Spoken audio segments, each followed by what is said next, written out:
So this is how you make a screw. You actually have to go out of basic shapes. It's in something called shape generators. You can take something called spring. Something to keep in mind is that the size of the marble is approximately like 1.5 centimeters. And so that's 15 millimeters. So I made a sphere here just to kind of show what you're going to have to make the screw obviously very large. So I made that's like a sample marble. So I'm going to take this spring, and instead of 20 by 20, I'm going to make it 90.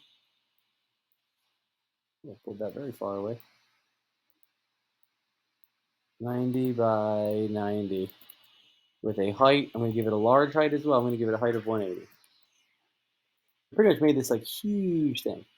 Now it's obviously a lot bigger than the marble, which is really what we were going for here. So I'm going to copy paste this. I'm going to make the other one a hole. I'm going to align it. So it kind of looks like one thing right now. I'm going to take the one that's a hole. I'm going to lift it up. Maybe this says like 5.5. That says about 6. I'm going to lift it up so that it's about like 8 off the ground. I'm going to highlight and group it. Awesome. When you do that, you're met with what looks like a screw. Now, something that you could really test. Now, you can try to like place the marble in here, and you can say, okay, like would this marble roll down? Seemingly, it would. So, you can kind of assume it's going to roll down pretty nicely like this. Now, the next thing is you do not want to print something this big. So, what you can do is you can take basic shapes, just take a box that's a hole. Now, I know I really recommend writing numbers, but in this case, you don't really, you can just kind of size it.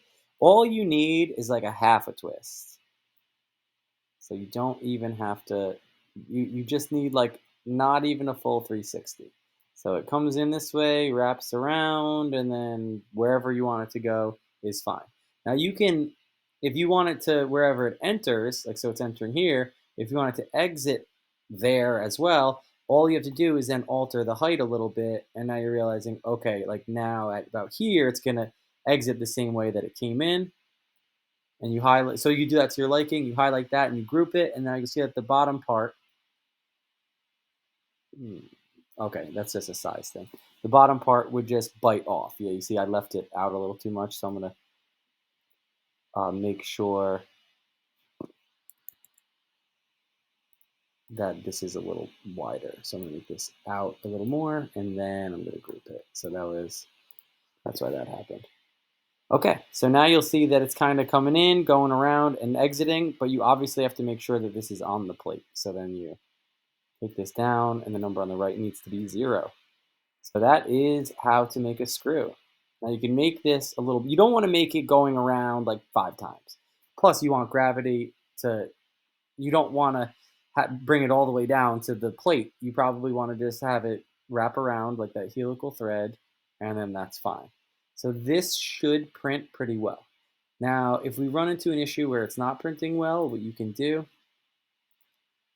is you can make a big base plate. So you can make this as a height of 1, and just a very large plate just to give it a bigger surface.